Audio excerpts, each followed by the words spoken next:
And that's how we're gonna get started today, because it's one of them episodes. But hey, welcome back to another episode of Politics as usual. As usual. I don't know. We'll see. These aren't usual times, so it can't be a usual show. But yo, I'm hella excited that we're back here with both of our hosts. welcome back to both of our hosts here. We had Demarco Davidson's in the building. What's up? What's up, everybody? And then last but absolutely not least, man. Last to me. We got the good brother Chris Carter, man. He made time for us, man. What's up, Chris? What's the word? Hey, we back in this joint, man. Yeah, we just threw in another capper for Chris's absence last time. It just so happened to be the president of the Democratic Party of Missouri. But here we are. From the same chapter too, so it's all good. Hey, y'all doing good things down there, man. I don't want to run down the list of all the things the brothers from my chapter doing, but that's a conversation for another time. But to the brothers from the Firehouse chapter of Gamma Phi. Yeah. So but we back, man. I'm excited, man. It's to say it's an interesting time would be the undersell of a lifetime to talk about the political climate of the world right now, man. So I just started off, man. What's going on with y'all brothers? What y'all had y'all eyes on? How life been treating y'all? Marco? Yeah, man. So, it's definitely been, again, continue to be unusual times, man, and definitely a mix of positive and I can't even, it's not just negative, it's just a lot of rough times, right, for family members, for loved ones, and even still losing family members to complications of COVID. So, again, it's real, and recognizing and seeing the COVID numbers going up in like 30 states. So just recognizing, seeing that, right? So again, I'm just encouraging people, man, to breathe and pause, take time, and I even shared a post last week that Black people, it's okay to not be okay, But one thing I have been focusing on and keeping track of course, is the mayoral race in St. Louis City. Off back, we shout out to St. Louis Area Voter Initiative, as well as the ladies of Alpha Kappa Alpha Sorority Incorporated, and of course everybody and they Founders Days. Shout out to all them. Too many to name. But they actually had a forum this past Thursday with all the St. Louis City mayoral candidates, and then the grassroots organizations, Action STL, Arch City Defenders, Metropolitan Congregations United, Faith for Justice, and several others. I can't think of all of them right now, but they actually had a debate, and it was the forum was a forum, and it got a little, rowdy every once in a while, but the debate was definitely a debate this past Sunday. So that was real interesting to see that race coming up and how things been going as well. So, Marco, did anybody stick out during the debate or the forum? Was there anybody? Oh, for sure. I would say the clear winner of if there is a winner, right? I like competition, and understanding approval voting is that so you can have more than one. But Tashara Jones definitely showed up and showed out when they asked her the questions. She literally always had time left because she would answer succinctly and then be quiet. That's one of the keys to winning debates. She would answer the question. That was it. Kara Spencer did well. You could tell that she was still a little rough around the edges on some things, but she got experience as an older person and been involved in politics for a while. So she did good. Lewis Reed, he could have done better. He always could do better, to me, in my opinion, because I think he also has some of the most experience, basically being a citywide president board of aldermen. And I think that's one of the challenges for him is that he has so much information that it's hard for him to break down and to actually answer one. I disagree with you on that. Lewis. Okay. Before I say that, and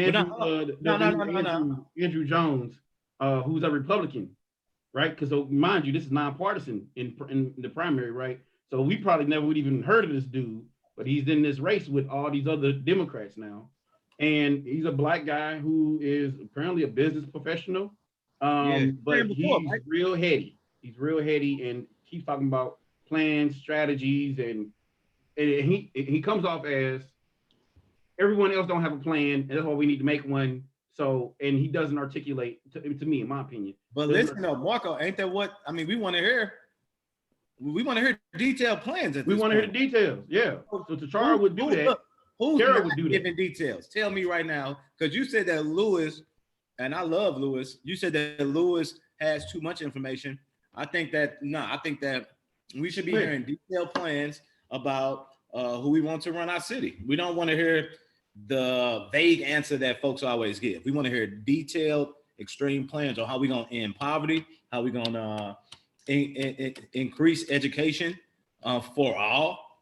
Mm-hmm. And I don't know how we going to turn up the STL economy, man, and bring business back and end crime. Yeah. That's what we want to do. Right. So therefore Detailed plan. So Demarco, let me ask you though, when you say too much information, sometimes I feel like people can say too many words and not give me enough information. Like I was like, yeah, you just talked a lot, but what did I take away from it? Did you feel like when Lewis was speaking that you came away with at least an understanding of where things was going? And I guess it would also go for the other candidate that you were talking about, saying that he had a plan, but it wasn't, it just seemed like nobody else had. So Andrew Jones, no, I don't even want to continue talking about him. Like, me, blessings to him. Congratulations for him being able to run. Like, so I don't knock that. But when it comes to Lewis Reed, and I didn't mean also, and I apologize, I didn't mean too much information. I also mean like too much experience in the realm of he was trying to tell stories instead of giving direct answers. Oh, the Biden. He's pulling some Joe Bidens. It was like, dude, you ran out of time, man. Like, these are 1 minute. 1 minute. So let me ask you, during the debate, was Lewis asked, and we only talking about Lewis because you said he had too much information, but did he talk about the impact that he has made now as president of the Board of Aldermen? Because now, he sit on the board of E&A, which that's probably that's the most important board just in terms of funding, the city budget.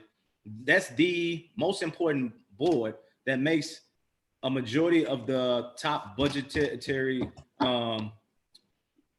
choices for our city. So what was he saying about the things that he has done? Like, what was his claim to fame? Like, what was his thing that he has done? Why he feels like he should be the next mayor?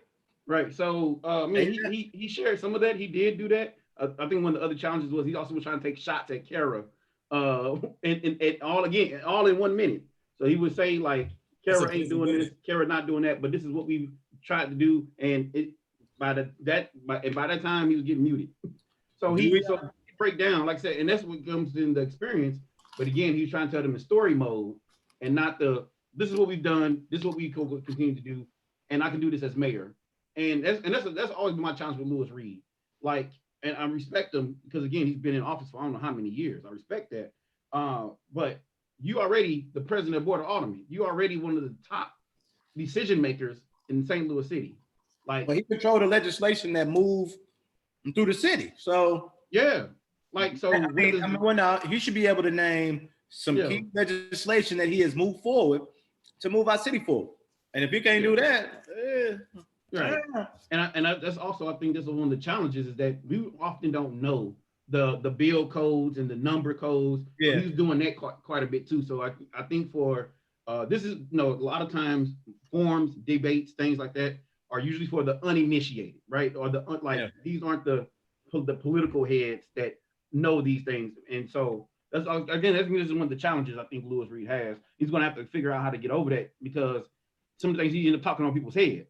Yeah. And it may sound great, but like, and Shara Jones again, she for example, like the question they had one question on at the Action STL debate. They literally said, answer yes or no. That's it. And Tashara, yeah, you why though. Exactly. Tashara was able to do it. Kara was like, I don't even feel comfortable saying something. Like, it's too, I don't know. Andrew, the same way. Oh man. The question was about would they be willing to put I apologize. For different for different contracts and community agreements, community development agreements. It should be. Yeah, would they be willing to do that on all like new developments? Yeah, it should be like.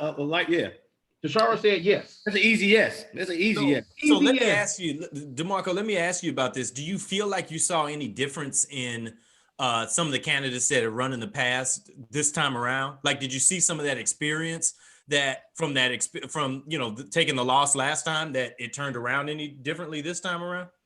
No. I mean, because I've seen Louis Reed run for president, board of aldermen, and mayor multiple times. I don't know who's working with him to get on point. Tashara, I think, came off much more crisp, than in the past. Kara still holds her own in between those two, Again, if I'm thinking of approval voting, right, you can choose more than one. Like, it's definitely, those are the three that people will be looking at. And it's a matter of, so then it comes down to, like, who will be the South Side, who will really pull that South Side vote. Chris, I'm glad you said that too, Demarco, because Chris, my question for you is, how do you think that you'll see a difference in how these candidates are going to go about campaigning and getting that word out there due to the difference in how the approval voting is going to impact how they move forward? Well, I think that everybody is going to try to appeal to their base. I mean, to pull out their base. I'm pretty sure that I've actually campaigned with all of. I've campaigned with Tashara, I've campaigned with Lewis, and I campaigned with Kara. I'm almost 100% sure that they are going to stick heavily to their base and try to peel off a few wards or a few neighborhoods where they think that they can swing. I don't think that anybody would be moving too far off into an area where they aren't sure where they can, pull off some votes. But I'm gonna be honest with you.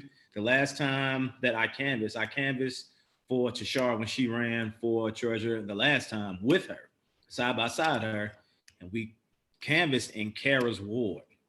That was extremely interesting. We went on Kara's block. And it was a time right when Kara had announced, and Tashara was a household name on those blocks. And so I think that Kara will struggle with name ID just across the city alone. But I think that if she has a number in her head, just in terms of how many votes that she thinks she needs to win, and she knows where she could get them from, she gonna try to get it. I think that Tashara and Lewis have the bigger name IDs because they have ran citywide and have been on the ballot multiple times citywide. They have mailed citywide multiple times. And so it just comes down to between them two, who has the better campaigning strategy and who has the better message. I think that right now, man, people are reading. I think messaging is key. Tashara is always strategic when it comes to messaging. I'm not sure who Lewis has working with him. Lewis always puts out an okay message, but it's never enough. It's never like a message that will excite you. But I think that he has that machine too. He has a machine. Yeah, look, that stabilizes him. Yeah, like Lewis know where he got his votes from for the president of the board of alderman race, and I think his struggle is getting those votes to turn for him for mayor. I mean, that's weird that people would think that you are good enough to be the president of the board, but not the mayor. That's something that I don't understand, because most of the time it's a transition. How do you all think that? And I want to hit a couple other things. So I want to lead us here. We're in the, I don't want to necessarily say the early stages, because people are certainly forming opinions. And when you're having debates, people are making decisions.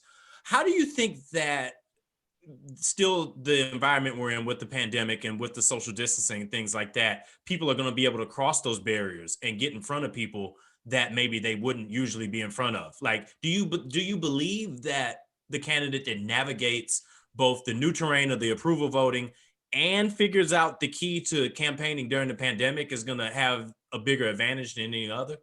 Well, no, what I think the only thing that changed in terms of campaigning during a pandemic is, you usually would go to large ward meetings or large neighborhood meetings of that sort to go and support. Now you just strictly have to hit doors and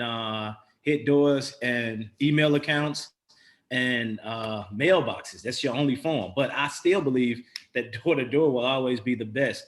Even now, people will just have to mask up and pray that people answer the door.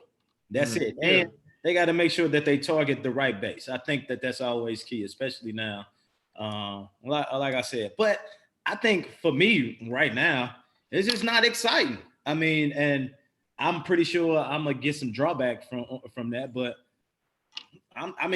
Marco, and I'm sorry I didn't get to see the debate, but I'm not excited to. Well, let me draw that back. Let me pull. So I got a question for you. As well, because this is the thing, man. This is what I'm also thinking about. Like, I wonder. I don't know the answer, right? I do not know the answer. Maybe somebody can chime in. When you see this video, type it in the comments and whatnot, please.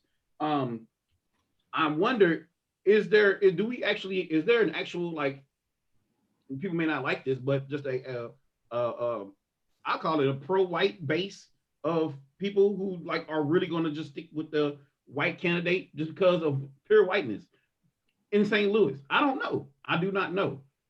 In that case, then it's only going to be one candidate. And then I'm also concerned. And that's my question. Like, is there one candidate? Like, is there like a white base that say we go focus on whiteness, or even like pro-police base? Because that's been one of the challenges. And two candidates will probably be fighting for, or three candidates will be fighting for that endorsement. But then, is there a candidate that's really going to like you said, Chris, excite the North Side to come out? Let me say this. I don't think that. I think that we need a person, whoever wins. We need a person that's going to bring all of those factors together, because that's the problem now. Like, everything is so separate, and folks are doing their own thing here, and we're not crossing, and that's why we don't have a lot of problems that we have in our region and in our cities. They don't get resolved because people just stay to their own little deal. And we need a leader that's going to bring everyone together and figure out what's going to work and what and what don't work. Yeah. And really move things forward, but budgetarily, and try to end poverty. Look, I say this all the time, and Burgess Jones actually always say this: you find a way to end poverty, you make an impact on crime. Yes, absolutely. Yeah. Poverty is definitely the father of crime, definitely. But this is not like what I mean is when I say that I'm not excited, what I'm saying is, like, no, I like the candidates that are in there, but I'm not fired up. Like, I don't like. It's like, I don't want to go. Like, it's not a person that I just want to volunteer and come and knock door. Like, right. It's like it's kind of like I don't feel that. I don't know if you guys do. Chris, I think you make a good point there. And I think that we saw an example of that in the last election, where if you don't move the masses, you leave open the blind side for somebody else to come in. And I think that that's what we really have to see this time, is somebody that's going to make people feel excited, because sometimes it's just about momentum. Actually, forget sometimes, it is all about momentum. If you don't have that, and you don't have people that are voting for you just because they believe in you, then what are you really doing? And you got to have those. And you also have to win the educated vote. You have to win the topical vote and do things like that. But if you don't do that part, you're not going to do it. We just saw a great example of that with Cori Bush. And I think that that's a good segue into what she's been up to in the very, very early stages of her career. I will give Cori this. She wasted absolutely no time in following up on exactly what she said she was going to do. I'm going to call this a Stockton and Malone situation, with Josh Hawley playing the role of John Stockton and passing the rock directly to Cori for the Karl Malone finish. She recently filed for a resolution calling for the possible expulsion of more than 100 Republican members of the House of representatives, including 5 from Missouri, who voted against certifying the results of the election. Yeah. That's a hell of a debut to make right there. Yeah, it's bold. I love it. And before we talk about it, I want to quote her real quick, and this is courtesy of the St. Louis Post-Dispatch. Cori said that, we have to send a clear message that this is not what our democracy is. We won't allow it to be, and we're stopping it in its tracks. It was I don't know if y'all got a chance to see her speak on the floor. I did. I seen it. It was something. It was absolutely. It was. I'm gonna compare it to this. If I'm gonna start in the sports world like I do when I need to make so many things make sense. It was like watching a Mike Tyson fight on like ESPN Classic from like '86. She wasted no time. There was no punches pulled. So my question for y'all, and just kind of laying it out there, two-sided question. What did you think about her early foray into combating what's been going on the national scene? And number two, what do you think that does as far as sending ripples back here in Missouri about that call to action? So you use no sport references. I usually use music references, right? Like right now, it's all eyes on Missouri. Like it's all eyes on me right now, like for real. Like, but it's MO. And I really respect Cori for how she's showing up and how she's representing. She literally is a truth teller. So I love when she said, "Yo, yep, like we gotta get rid of the chief white supremacist." Like, and that is, Donald Trump, and thank God it's his last day. We're within 24 hours. Yes, within 24 hours, right? And call it like it is. I mean, so now at the same time, this is gonna be a challenge, of course. Like everybody doesn't believe that, everybody don't acknowledge that, accept that, whatever, right? But at least she said it, right? And she's not hiding. She's not scared to speak on what's true, right? Or on how her district is showing up, right? And I think that's another key part, right? Because while she might be representing her district, St. Louis City, St. Louis North County, we're not clear on the rest of Missouri. So that's what I am concerned about. Who's leading the discussions and conversations throughout the rest of Missouri? Because the Missouri and Missouri might still be rocking with Hawley, and that might show up, in one capacity or another. So now, Chris, we talked about this a lot last week. But as we noted at the head of the show, we didn't get a chance to get your insights into this. So we wanna get them now, man. Josh Hawley, and go. I mean, I just think that real quick, I think that Josh Hawley decided to take a ride down a road where it was too late to turn around. It was too late to pull back. So, I mean, I think that he knows that he went too far, but I think that he has to ride this road out, just in terms to of his action in this. So I mean, that's it basically. I mean, yeah, it's disappointing to have him as a representative of our state. I was highly disappointed. And his actions and what he said and what he did, but it comes with politics, man. That's why it's good and bad, I guess. That was what I'll say is that, and I just have to think back to what I remember from politics throughout my life in general. That was one of the riskiest plays that probably at the moment when you're getting that advice and you're thinking about it and you're committing yourself to that path, you felt was going to work out. I don't know if I've ever seen a decision outside of even just politics, it doesn't even matter, turn around that quick on somebody. Yeah. I mean, we're talking about the matter of about 20 minutes. That went from being a great idea, whether you agree with it or not, whether you agree with the reasoning or why he did it or not, to becoming one of the worst decisions I've ever seen somebody make professionally in my life. Yeah, no. And one of my coworkers, he was talking about this all week. He was just saying it was funny that Josh Hawley went to the Yale School of Law, and he don't really. I mean, he must not know how to practice law, because he was saying that him losing his book deal was a violation of his First Amendment. look, I'm not a lawyer, but I know that that's clear. That's not a case. I mean, that's not that's a terrible comparison and thing to try to break down. Let me ask you this though. Do you think that knowing the political climate that we're in right now is that so my theory is that there's a formula that if something doesn't go in your favor, you can say what it is that you don't like it and then just cite some roughly associated amendment, piece of the Constitution, Bill of Rights, the menu at Chili's, whatever. You can reference something else and say it's a violation of that, and you can fire up a bunch of people that aren't really worried about if it's true or not. Yeah, because some people that was working. Yeah, no, that's usually how it is. But like I said, I think that some people, they get to Washington and get out of touch with their constituents and where they're from.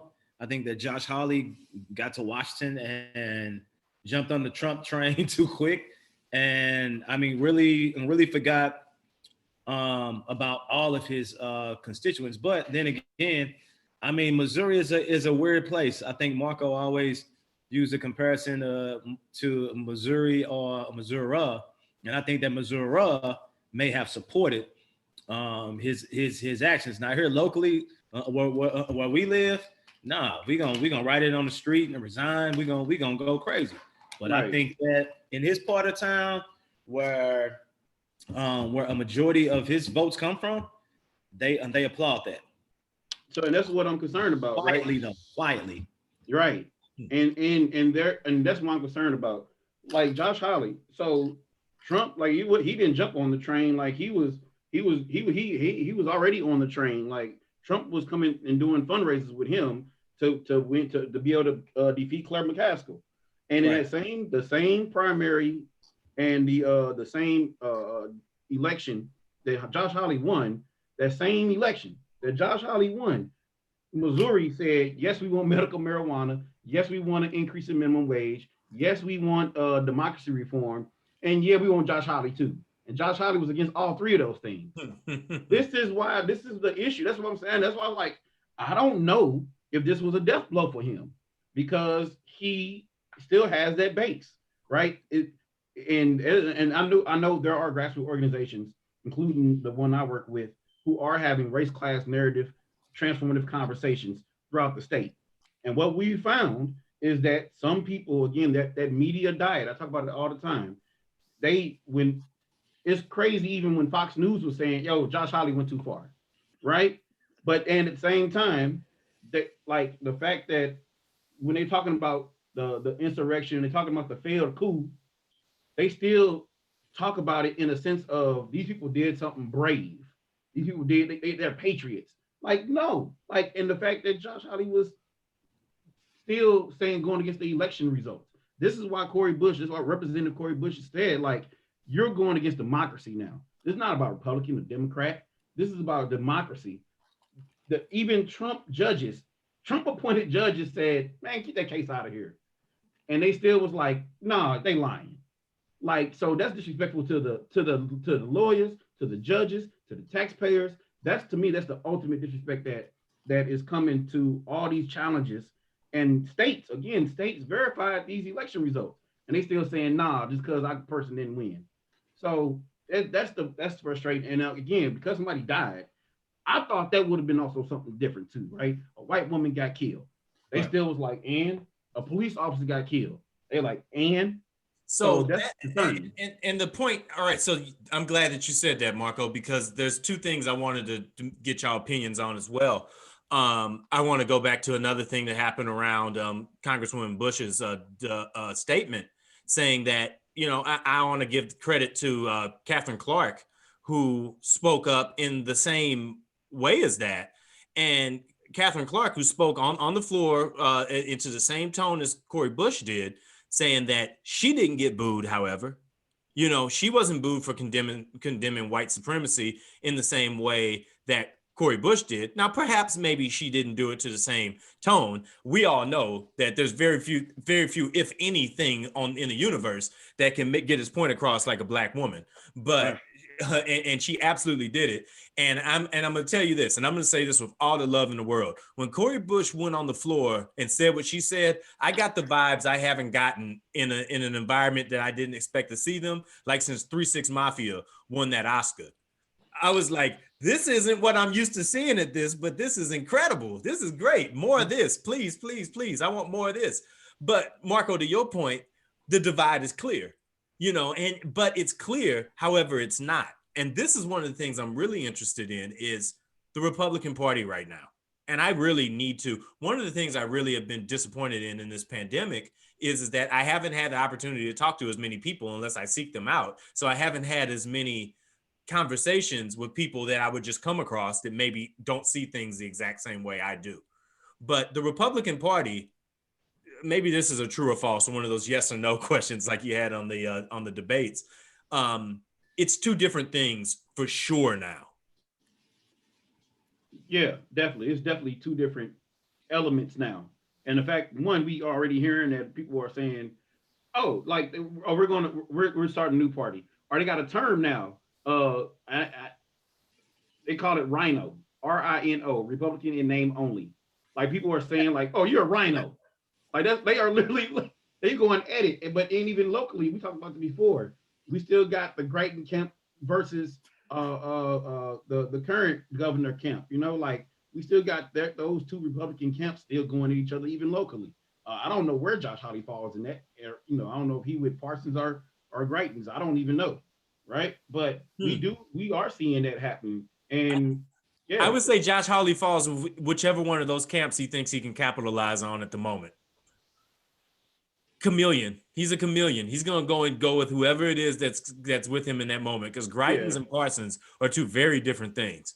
Right. But I tell you what, one of the things that I saw that was really just like, wow, these are some interesting times, was when Danforth stepped up and said, this is the biggest mistake I've made. That was major.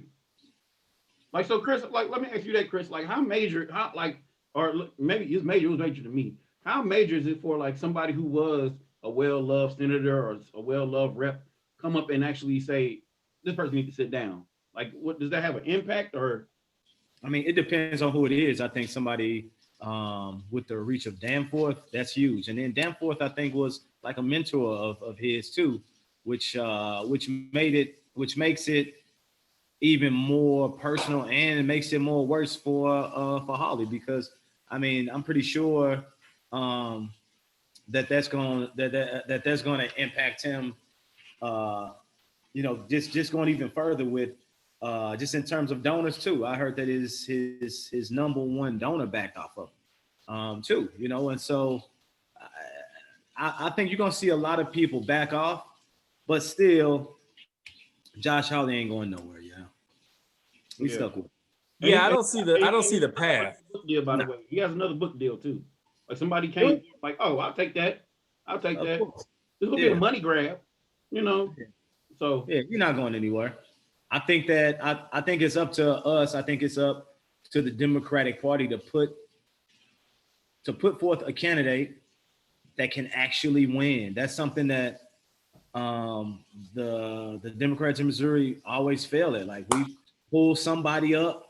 What I do? You just made my entire evening with that. Because you're the person that I want to ask this exactly. Let's go the creative player route. All right. Let's say that we're going to go out. We got attributes. We get to put it across the board. You don't get to go 99s across the board. But if the state of Missouri was to create a candidate like that would capitalize on this moment and would be able to step up and do what it takes to take that type of seat over, because Marco, to your point, we're going to be having that vote twice in the next 4 years. Yeah, there's going to be two separate seats that are going to be open, with Blunt moving along as well. Who does that candidate have to be, and what do they have to stand for in order to bring together those various Missouris? That's a tough one, man. I mean, for a Democrat to win statewide in Missouri, they have to be a pro-gun, pro-life,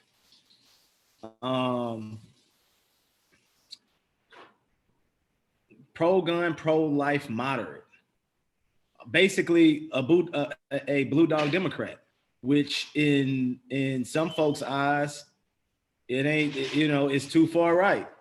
And I mean, not for me though. Won't be a war knuckle also, right? Yeah. Won't be one of them. But the other problem is, I think that whoever this person is, look, if I'm in the party now, I'm raising a ton of money based on what Josh Hawley said. If I'm the leader of MDP now, all I'm doing for the next not 90 days, 6 months, 2 months, 3 months, I'm raising money. That's it. Because this is the time. I mean, it's chess moves. If I am over the party right now, I am putting myself in a position to financially be a strong competitor and to raise somebody's name ID to be able to beat Josh Hawley. And that's where we always fall short is, with the Republicans is most of the time it's about money and not being able to reach all ends of Missouri.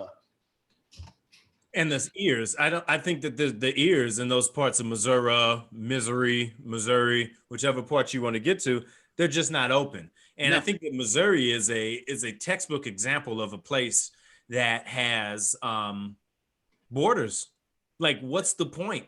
You can win Highway 70, but can you win Springfield? Exactly. Right. And that's the challenge. So I wonder what that person has to be. I will say I could be wrong. I don't think I am. Is that it most certainly is not a black person. No. What you say, Marco? Huh? I don't know. So here's the thing, right? So it's gonna be a challenge, yeah, for sure. But we talk about, like Chris, you mentioned earlier, exciting, right? I let people know all the time that I give all the credit to Representative Cori Bush. And the thing was, whenever she walked to the room, I want to be the first black woman elected as a woman of Congress in Missouri. Like, that's exciting because you actually bring people to something that being part of history and to show that you're not a sexist and not a racist.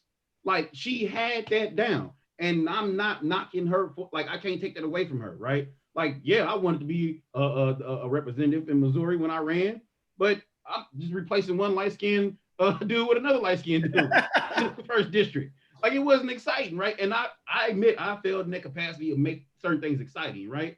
But that was exciting. If you had somebody, it's going to be challenging, right? It's probably going to have to be somebody who actually is from a farming background, who also understands technology, also understands business in some capacity, probably even law enforcement. So, like, those are a lot of boxes to check off. Too much. That's a lot, man. That's a lot for one person to have. So you just went into the creative player zone. That's why I said we're given all these attributes. You can't have all that. And we got 4 years to get, and that's what I'm saying. I'm agreeing with you, Chris. We got to start prepping that person now for Josh Hawley 4 years from now. Like, if the Democratic Party or parties, period, right? Because here's another issue: Republicans are going to have to figure out who to put up to. Like, anything just a Democrat problem. What you mean? They don't have a deep bench. They got a deep bench after last week. Not after last week. That's what I'm saying. Like, they too got to go back to the drawing board. And especially now, what you had Greitens, y'all had Greitens, and this is the challenge with radical candidates. We gave you a chance on Greitens, and now we have 50 Shades of Greitens. Right now, we can't even deal with him. Right? We gave you a chance on Hawley, and now look what happened. Like, this is what happens when we have radical candidates who are, who take the base a certain level, a certain place, and then that person end up doing something so foul and so wrong. Like, yeah, we need to go back to we gave y'all Trump, now we got Biden. We're gonna always have that, because the biggest fear of the Republicans that I know, the ones that are at my job, who don't know nothing about legislation, but the biggest fear that the party pump out is, hey, they're gonna come in your house and take your guns, they're gonna take your ammo, they're gonna support that. And what I laugh and I tell them is, how many guns did you have when Obama became president? And they tell me the number. When did Obama come in your house and take your guns? No, you still have the same amount of guns, probably more ammo. And that's the great myth. And this is the thing that I always laugh at when I hear people say liberals, whatever that means now, which I think is probably the most bastardized word in the English vernacular right now, is that liberals want to take your guns. Listen, let me tell you a truth right here.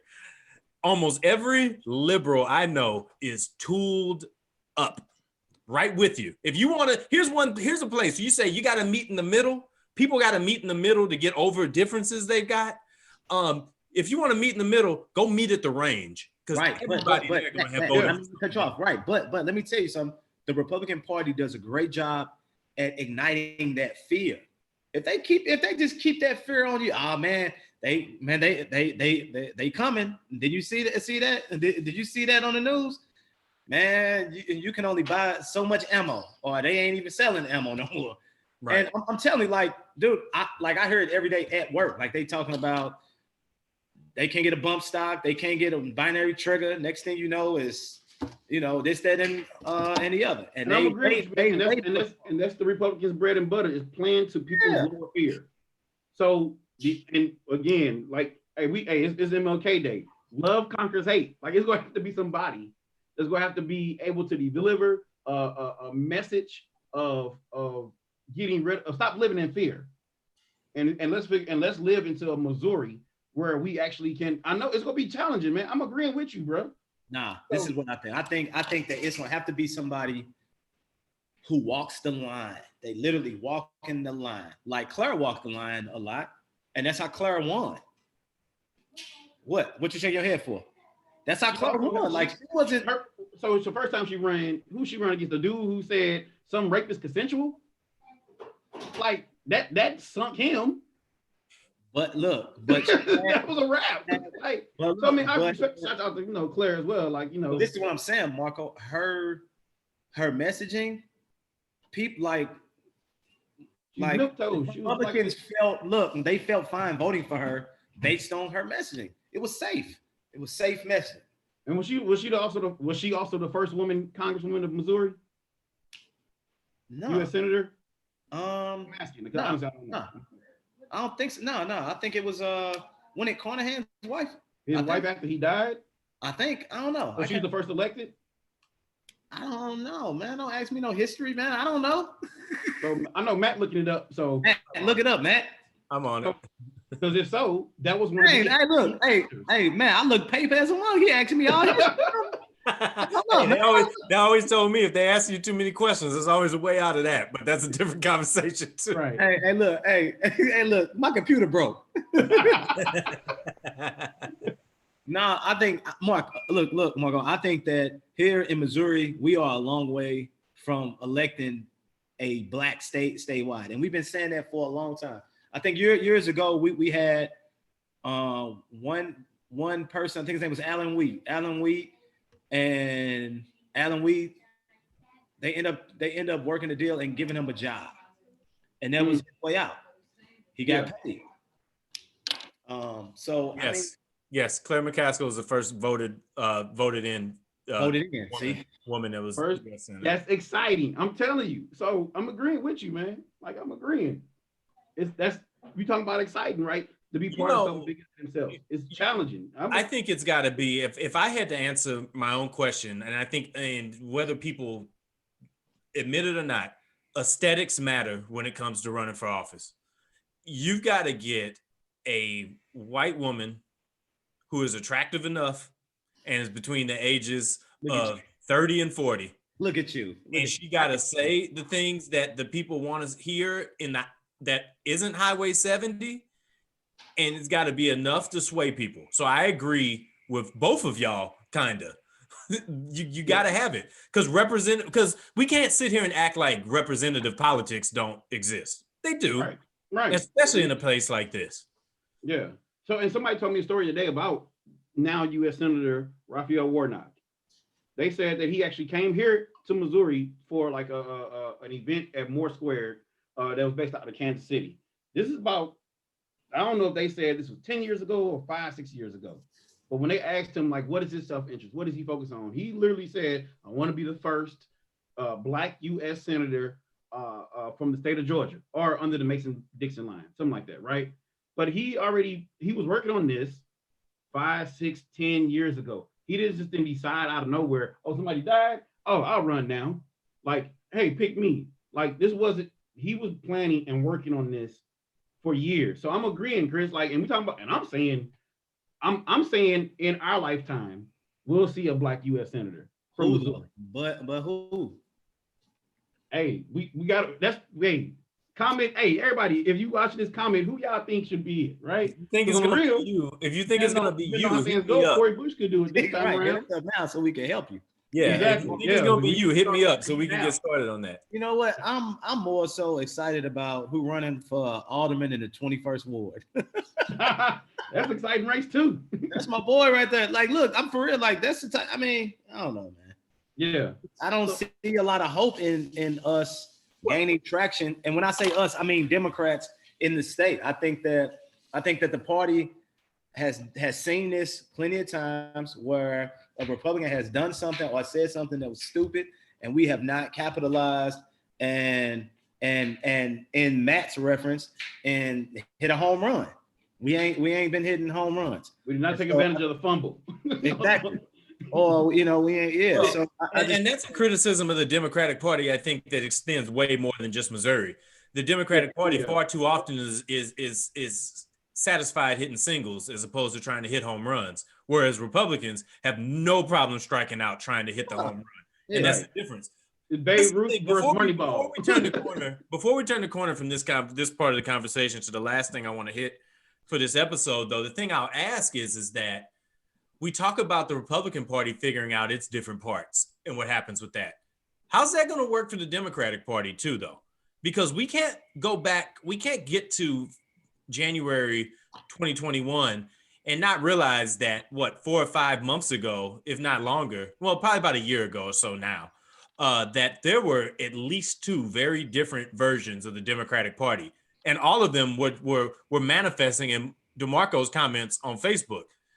All of them were there. Every different part of the Democratic Party was in his comments on the post during the primaries when Bernie Sanders and Joe Biden and Elizabeth Warren. And I think it would be foolish to think that we move past that and are just going to be a united front now. I think that both political parties in the state and beyond are going to have to figure out who they are now going ahead. No, I think that the party going to really have to produce some stuff for the people that support the party. That's it.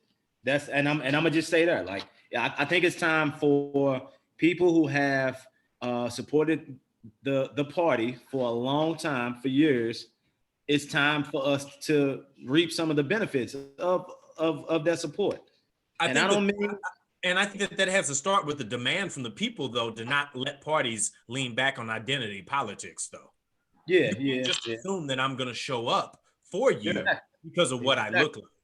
Exactly. But for letting the parties do that a lot, though, too. So I think so. This may be too broad a question, but I promise I'm gonna shrink it back down because you asked like who's the Democratic Party gonna be, same as Republicans. I think that to me also the big question is who's America gonna be, right? The book that I just read, Politics for Power: How to Move Beyond Political Hobbyism, Take Action, Make Real Change.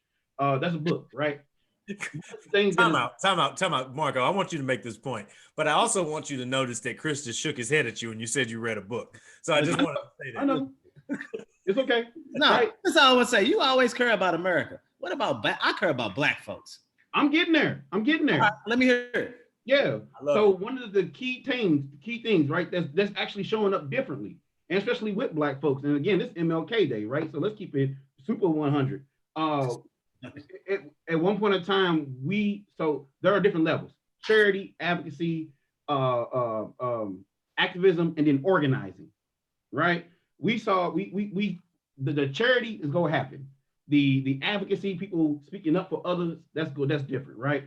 Activism is at an all-time high because of everything that's been going on with Black America, right? Now we are at a point of organizing. That's what Georgia just showed us, right? So when we are organizing, that's going to be the difference. It's one thing to have an MLK. It's another thing to have a civil rights movement.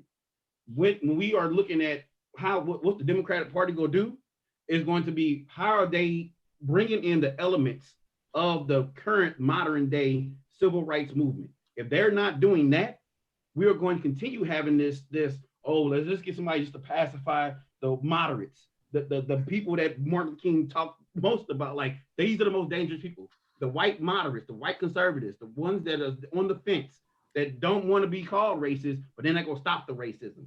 Them the most dangerous, them still to 2021, still the most dangerous people, right?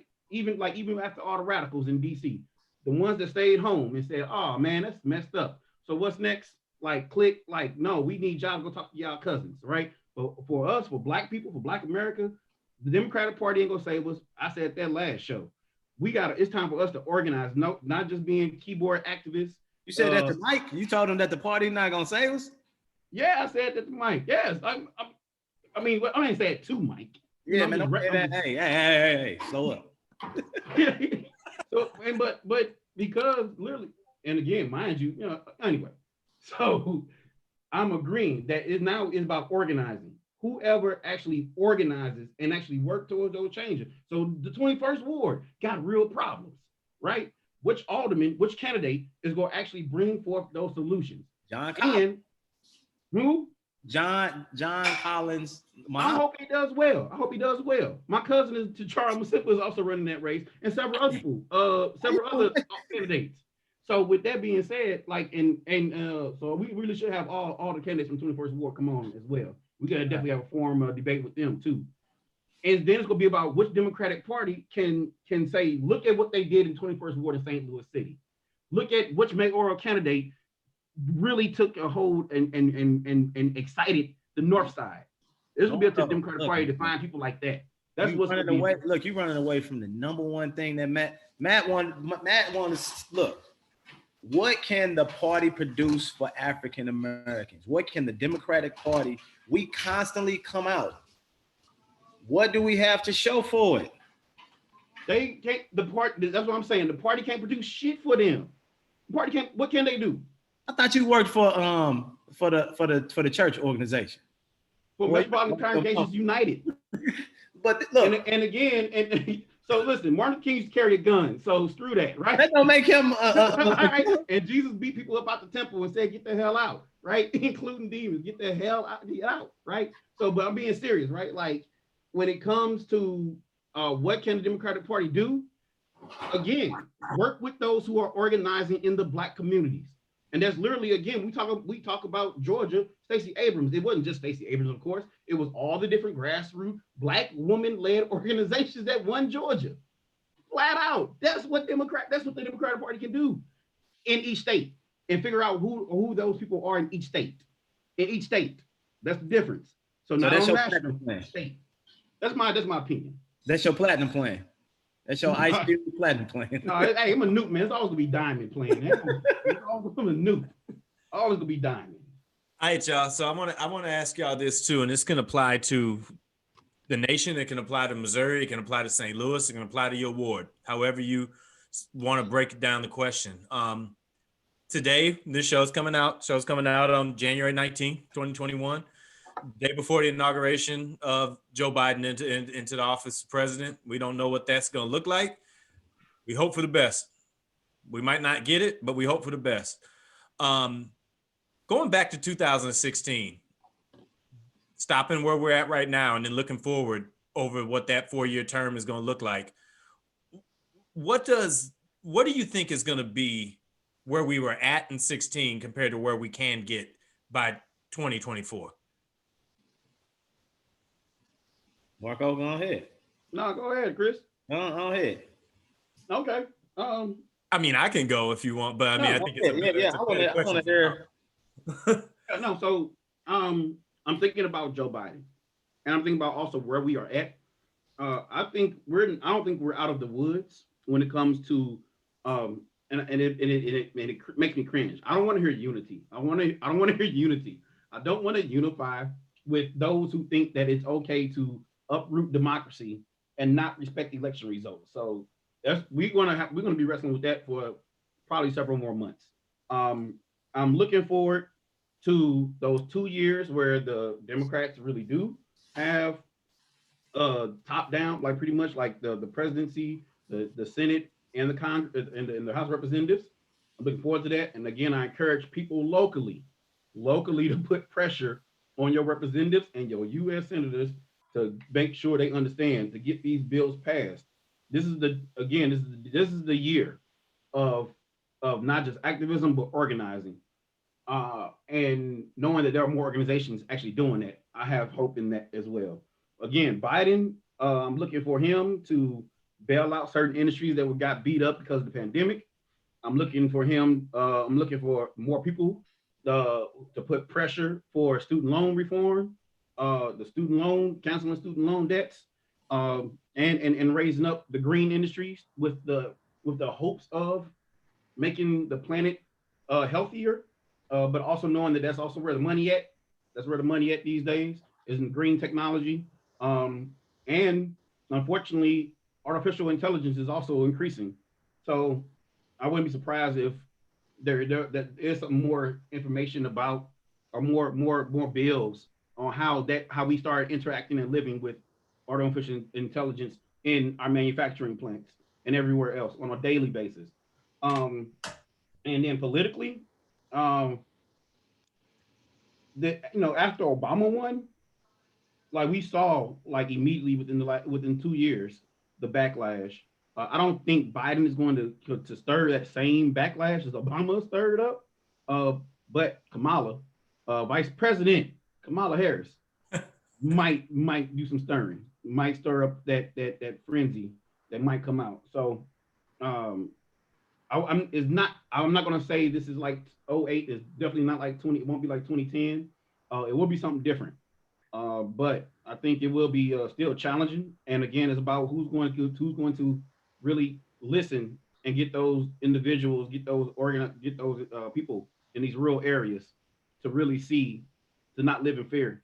That's going to be the challenge. Marco, what do you think is going to be the biggest difference between now and on the other side of the Biden administration? I would say the difference maker would be Kamala, the difference maker, and the fact that the U.S. Congress has actually got way more women in it now too, right? Both House and Senate. So I think we will see better policies, hopefully, that are more family oriented. They're more family oriented policies. Okay. Final answer. That's it. Family and policies. Family oriented policies. That's Talk about America first. So I thought for sure you was gonna have your next campaign slogan in there. But I'm saying like women tend like because who's leading the discussions and conversations about policy now? It will be women are going to start leading more. But so you're leading too. Why don't short yourself? You leading? No, I'm agreeing, right? I'm just saying like the discussion about women's rights is going to be different as the more women are involved in leadership, right? Which I think is a great thing, which I think makes sense already. So I already got, bleeped once for saying something radical. So I'm gonna stop right there, Chris. Your turn, man. What was the question again, Matt? I'm sorry. Well, it was going back to, what we've been through the last 4 years, getting to this point. What do you think is going to be the biggest difference that you see from right now to the end of the Biden administration, this term at least? Let's just call it. Hopefully, I'm gonna put hope behind this. I think that hope. I think hopefully that Biden's first thing or one of the top priorities, and I'm pretty sure that his is based on something that I read yesterday, is that he can turn around our economy. I think with him stimulating the economy with more money, I believe that I think that right now that should be his number one thing. Another thing that I want to see locally, whoever wins for our mayor seat here in STL, I want to see them lean on Washington more. I think in the past, I've the only time I've ever heard representation lean on Washington was when they wanted to call the FBI in, and when crime was too high here, and murders were up, and they wanted us to get some of these bad guys off the street. That was it. But we need to do that on the offensive side too, not just for crime, but financially, for programming, when it comes to economic development in these underserved areas, when it comes just for us to lean on Washington for more, you know what I'm saying, for more support. I believe that St. Louis City can be a great city, but we need we need extra help. You know, it's kind of like we need to trade for a KD and a Harden right now. Um, hopefully he will turn his focus back to global warming, which I know that he would. And I just overall think that Biden is just going to bring that respect back to that seat, to the president's seat. That's something that we have that we haven't had the past 4 years. People don't respect the seat. That's why uh, It's been a lawless town because there's no respect for the sheriff. right. You know what I'm saying? And so I think for me, I want to see more locally. I mean, I'm prayerful that that he will change things at least in Washington. But I think that Biden is a comfortable change. He's comfortable. I don't think he's gonna do anything radical. I think that Kamala will, and I think that's I think we gonna hopefully be in a better space. I think So that it's going to be important for Biden to be the cooler. Sometimes yeah, you just got to run the clock, make the smart play. It's not always about trying to strike downfield or do anything huge. Just do the things that need to be done. And I think that, unfortunately, he's inheriting a country that has no shortage of things that need to be remedied, as opposed to drastically changed on day one. I think that there's going to be a lot of opportunities for him to make that impact. And one thing we know is that every president is going to want to make his lasting impact. So at some point, Biden will do something aggressive that's going to make you remember him. Again, he was part of the Obama administration, and we're still calling a healthcare plan Obamacare.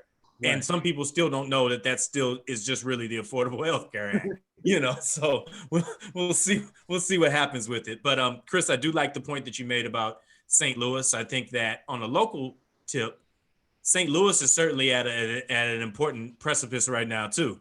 Yeah. There's some developments that are happening downtown that are really going to make or break what the future of downtown looks like. How can we support those things? How can we make those be successes so that more people want to come back, so that you can build on Square opening up down there and build on things like the addition of another growing professional sports league, and what you can do to maybe put some of those tax dollars together that you gathered for the last team that left, but you never ended up using. And I'm going to say this. I laugh at the fact about how you said that people voted for one thing.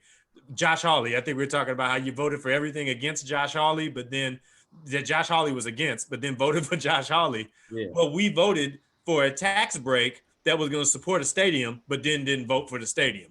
So hopefully we can straighten things like that out in the city too.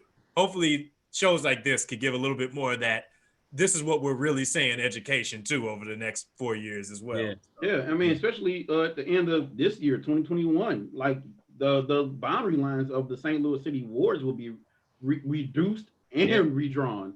Whatever mayor is going to have to deal with that. Whoever becomes mayor is going to have to deal with the airport still. Whoever wins mayor is going to have to deal with St. Louis City is losing money. Whoever becomes mayor is going to have to deal with knowing that was it a third or 2/3 of the budget goes to the police. They're going to have to deal with all that. So again, it's going to be some challenges and changes here in St. Louis. This is something that we're going to talk about, and this will be my last question for y'all for today. I know this is going to be something we'll revisit as the mayoral race gets closer and intensifies. Early on, what is the biggest thing? What's your day one agenda for the next mayor of St. Louis? What do they have to get started on right away? Let me think Chris first. Let me think about that. I'm going to pause. You know what? I think that I can't name one thing. I think that whoever wins this seat is in the same position as Biden. They are getting a city that is struggling all around.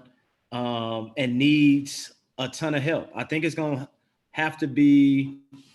I think it's crucial for, like I said before, whoever wins the seat, number one focus should be fighting poverty. You fight poverty, you end a few of our main problems that we are having here in the city.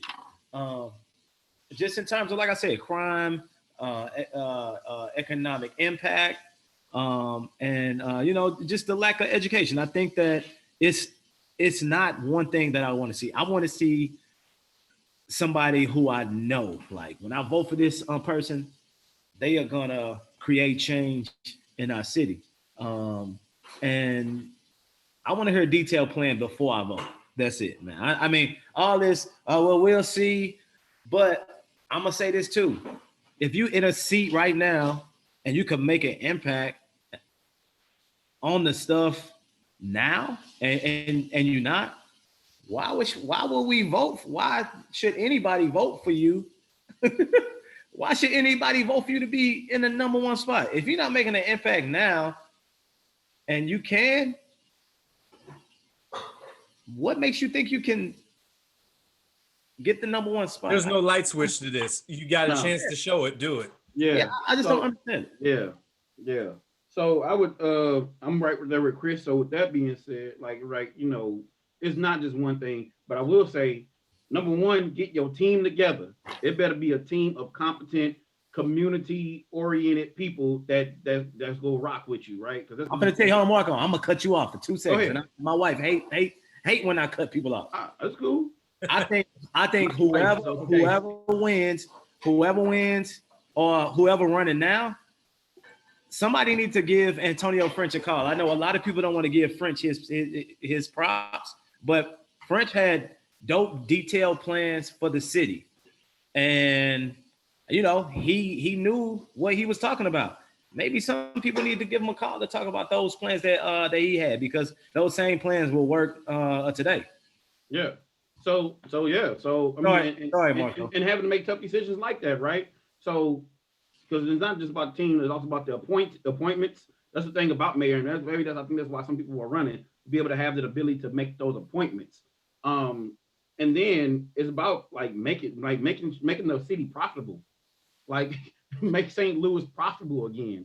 St. Louis is in the decline in population, taxes, money. To me, and like you said, we got to bring that money in. Marco, why are we on the decline? Why? That's a great question, St. Louis City residents. That's what I'm saying. Crime is an overall thing that's killing stuff around here. Right. Crime, man, it ain't just killing people. Yeah, man, and I always share, man, that is yes, police violence, community violence are measurable manifestations of policy violence to me. We got to make sure. So I also want to see somebody really, really, really be serious about mental and emotional health, specifically for young Black people. Again, a lot of the issues we are seeing and witnessing out here is because there has been undiagnosed issues with young Black kids. And somehow, and because we live in Missouri, where you can get a gun and they want everybody to have a gun, and the ability to get a gun is way too easy. I ain't trying to take guns away. We just want to make sure that you're mentally, emotionally stable to get a gun. That's all. I think that opens up. I think that comment even opens up another Pandora's box that we probably need at least another 2 episodes to discuss about how the impact of somebody in this seat and in leadership can impact the situation around the schooling in St. Louis, because that is an issue, and we saw that pop up this week too. But we'll leave that one where it's at. Fellas, I think it's going to be a really I don't want to say defining. I don't like to be dramatic. I don't know what's going to happen around this inauguration, but if there's one thing I know is that America's seeing pretty much every situation that can happen. So I'm curious to see how it keeps moving forward on the other side of this inauguration and moving ahead in this next administration. So I appreciate y'all words, man. And I appreciate y'all definitely putting something out for the people and having things done. No, man, I appreciate y'all having me. This is y'all show. I appreciate y'all having me. I'm just here. Hey, if the people can't hit you up, tell them where they can hit you up at. Yeah, hit me up at dkdavidson@gmail.com, Facebook, Demarco Davidson. That's my name. And I'm also on Twitter. Demarco at Demarco STL. Man, Any more events? Any more events coming up soon? DeMarco, Yeah, debates, Marco. Debates. Yeah, I don't remember any of them right now, but we'll share them. We can share them later. I don't remember any of them off the top of my head. I know there's some coming up, but I can't remember.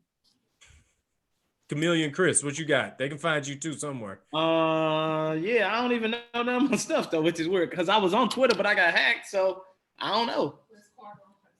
Chris Carter on Facebook. My wife is telling me. And willie.c.carter@gmail. If you want to send me an email, it comes straight to my phone, but my kid has my phone the majority of the time. So don't be looking for a swift response. And yeah. And y'all can always hit up everybody here, man. SOLC Network on Facebook. SOLC Network. SOLC Network on Instagram. We here. If you want to get any questions through for the show, if you got anything that you object against, anything there, let us know. Hey, make sure. Let me ask you something. Why we ain't got no SLC Network chains, man? I mean, if you want that, and you can help me build the budget out. That's the change I want by 2024. I want everybody to have chains like we at the U. Chains. Everybody in the thing. Like, So you tired of your podcast director? I'm gonna take my 1,400 Joe Biden bucks. I hope I get and buy a SOLC Network Northwest Plaza. Oh yeah, man. Right in the middle. Anybody don't want that stimulus check, please forward it to us as well. Please. Right. If you don't want to receive, we're gonna be doing community events with your stimulus check. Right. We're gonna inspire. We're gonna bring America back with your money that y'all don't want. Mm-hmm. Hey, y'all. Hey, much love. We'll be back next week. Another episode of Politics as Usual, man. Peace. Peace. Hey.